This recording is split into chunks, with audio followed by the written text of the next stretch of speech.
Hi, I'm the Moorlander and this is Moorlander EDC. Today we're going to have a look at a very budget friendly and small pocketable light from Sofirn. This is the SC13. Now let's take a closer look. Now before we have a look into the light, I thought we'd take a quick look at what you get in the box. Now on the outside, very simple, very kind of minimal branding on the box, and a little bit of information about the light on the inside. You do get a few things in here. First one being you get a pocket clip. I choose to take it off. You do get some extra gubbins. There is a lanyard and 2 additional O seals on here, and then you do get a reasonably lengthy as well. Usually they give you just those short ones that are about 6 inches, so I'll probably end up using this more so with the other lights, but that is a USB Type-C charger. You also get the instructions in there as well, which are here, but I'm just using those for my notes at this time to get you out of the way. So here is the light itself. Now as usually we'll go through some measurements, some materials, and then we'll have a look at the actual functions of the light itself. As far as the measurements are concerned, nice and small. Hopefully, as you can see, this is in my hand here. So this comes in at, it's just over 2.5 inches, and it's just over about 1 inch wide. Super small, super compact, and certainly very easy just to be able to have in your pocket. You find that this just quite simply disappears when it's in there. That's also bolstered by the fact that it's reasonably light as well. So this comes in at 40 grams. Now that is without the battery.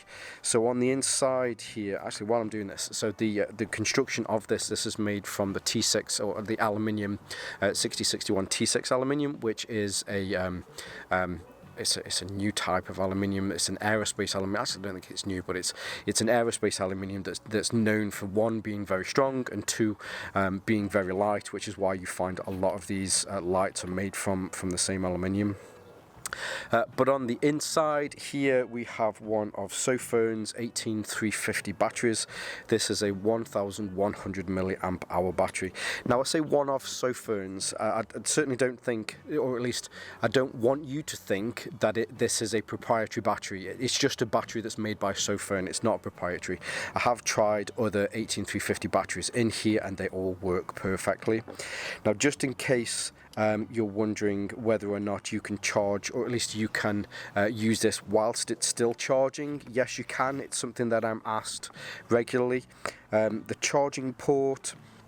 Actually, let's just take a step back whilst I'm talking about this. So here's the extra gasket that's in there. When you seal this off, there's a real good bit of pressure on there, so just as you turn it, those last say half a turn, you get a good seal on there. Now as far as dust and water is concerned, this is rated at IP68.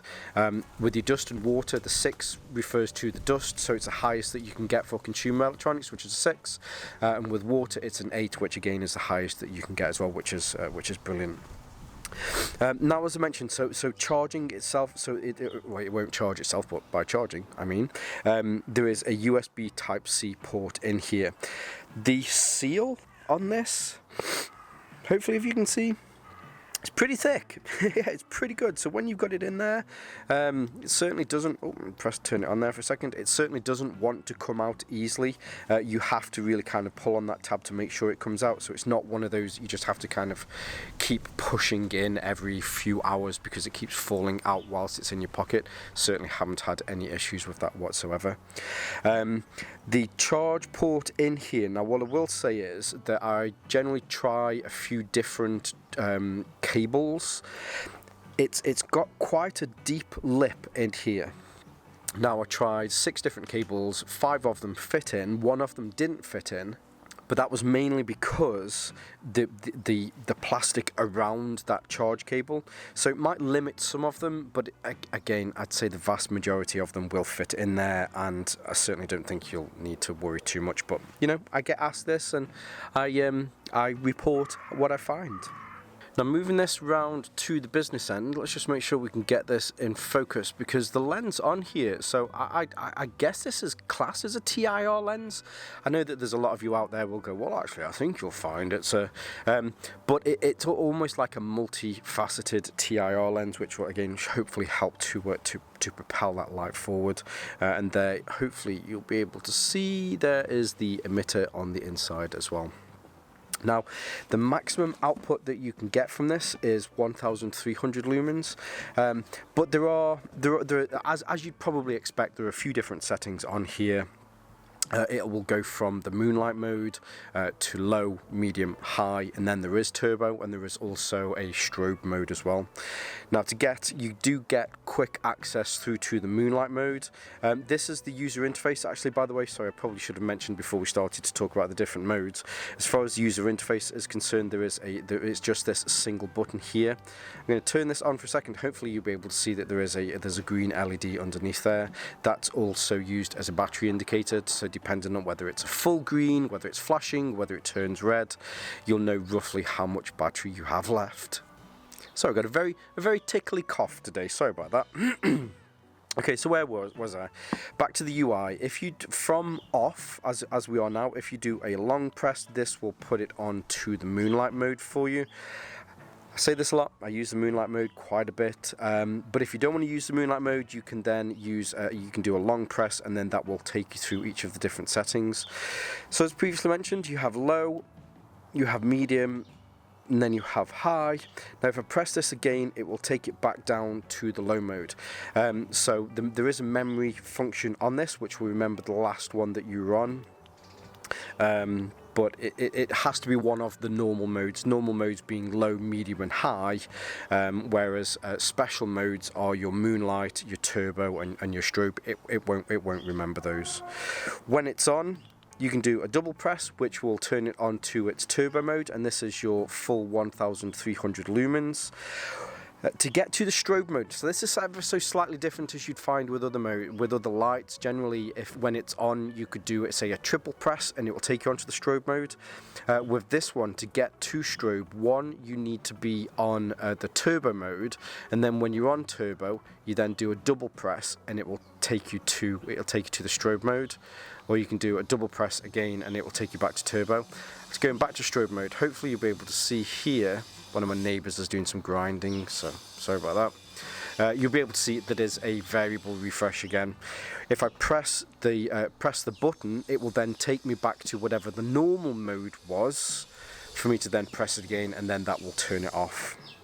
If you're concerned about this turning on in your pocket, you can do a 3-second long press, and then that will turn it into, it will have a lockout function on here, and then to get it out again, you do another long press, and then that will turn the lockout mode off there as well. Just trying to think if there's anything that I've missed. The only real thing, I guess, that here's where you can attach your lanyard here on the tail cap. But yeah, let's have a look how this works in the dark. Okay, now the sun's officially down. I've come up to the top little fishing lake today. So we'll go through the settings now. As I mentioned, you can do a long press, and that will take you onto the moonlight mode. Now, moonlight mode on this is just a single lumen. However, it's perfect for moonlight mode. Sometimes you can find with these they'll go down to as far as half a lumen, whereas I think 1 lumen is just right. The way that this light is shining, it's roughly about a meter, maybe a meter and a half away from me, but it's a reasonably light night tonight, so I don't think really this does 1 lumen that much justice, but it's very useful, especially if you're inside and maybe you're in a darkened room with darkened curtains, so there really is little to no light. 1 lumen is great. Now I can do a long press, which will then take me up onto the low mode. So now you can see on low mode it's 10 lumens, and I'm definitely getting a lot more light from this. I'll bring this out here so you can see it in front. But yeah, 10 lumens is great. So you usually stand over there, which you can't quite see now, but I'm just up here. So what, you know where I usually talk about this ornamental little waterfall, so I'm just at the top of that. So this tree here is about 5, maybe 6 meters away. Makes it very easy to see. But yeah, so that's the low mode. I can do another long press that will then take me up into medium, which bumps it up from 10 lumens up to 150 lumens. You definitely can get a lot more out of this. And now looking up into the little top, there is a small island just in the middle there. I'm not sure if you can see this, but now being able to see that tree, which is about 10 meters away, the tree that's here now, so much easier to see. And I can look all the way up into the canopy there. The roots are so much easier to be able to see. Can just see the trees on the far end of this smaller lake, but as I mentioned, so there is that little island in the middle. Now, as I usually do, what I'll do is, especially so that we can see the warm spot on this, because of that, what did I call it? A multifaceted TIR lens on it. There you go. There's a new term for everybody. It does do a very good job of spreading this light out, so there isn't a particularly warm or defined, or at least a defined warm spot in the middle.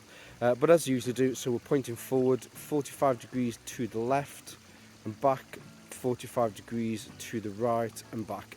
Now I will say, so if you're looking at onto the skirt of this, it's a very gradual kind of fade, rather than a very definite kind of skirt on the edge of the light. You can just see it there. It almost looks as though there's almost kind of levels of it. So actually, I'm trying to do this with one hand, but here, just where you see my fingers, as I move this, you can see that. I think that's probably due to that lens, and because of the different kind of steps, the steps that it has in that. But as I mentioned, so this is the medium mode, just holding this up above my head. Medium mode is 150 lumens. It's actually very nice, clear kind of light as well, I will say. Now I can do another long press. This will now take me up onto the high mode, which is 500 lumens. So having a look back at this tree, very easy to see this back up again up into the canopy. The tree that I mentioned over there, a lot more easier to see. That's about 10 meters away. And now into the middle, as mentioned, just about there, being able to see the little duck island there, super clear. And I can also see, let's just get this back in focus. You can also see the trees on the far end. This is about 15, maybe 20 meters across. As I mentioned, the clarity of the light from this. Now I will say, so it actually looks as though there's maybe a bit of an orange tinge to this, but I can definitely say that it's definitely a very clear white light. Looking down here onto this little ornamental waterfall, hopefully you can see before. So if I do a long press now, this will take us back down to low mode, which was 10 lumens. Medium is on 150, and then a long press again takes us back up to 500. Now we can go turbo on this. I can do a double press. This takes us up to turbo, which is our 1300 lumens. Being able to see into the middle there, the little duck pond, or sorry, duck island is easy to see, and those trees are a whole lot easier to see as well.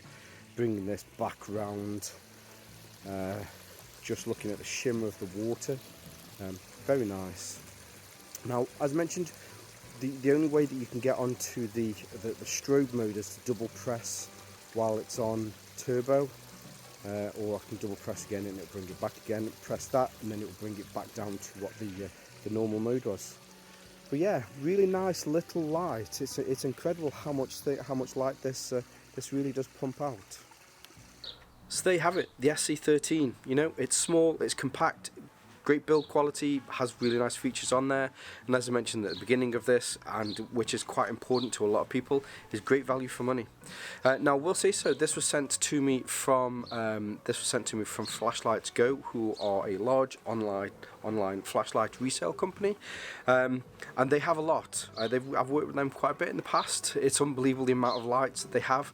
I think if you're an ED or if you're a flashlight enthusiast, they're definitely a good place to go, mainly because they stock every single, well, they stock lots of lights, but it's just crazy the different kind of the depth that you can go into lights.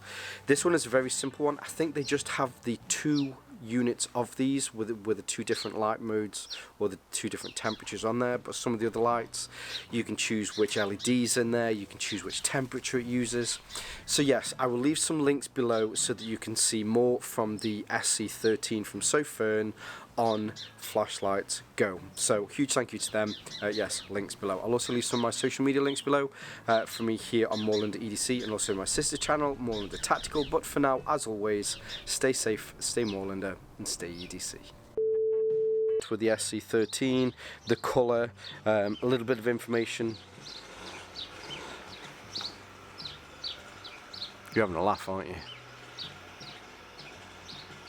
Having a laugh. Is making great lights with good features, and you know had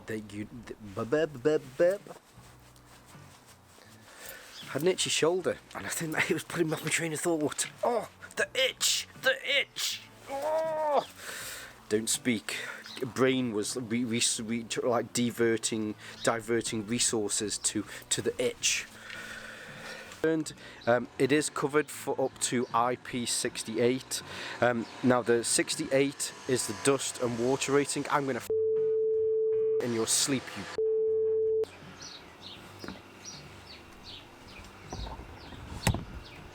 Doesn't have the funds to pay for some of these larger companies that are out. No, larger companies. No.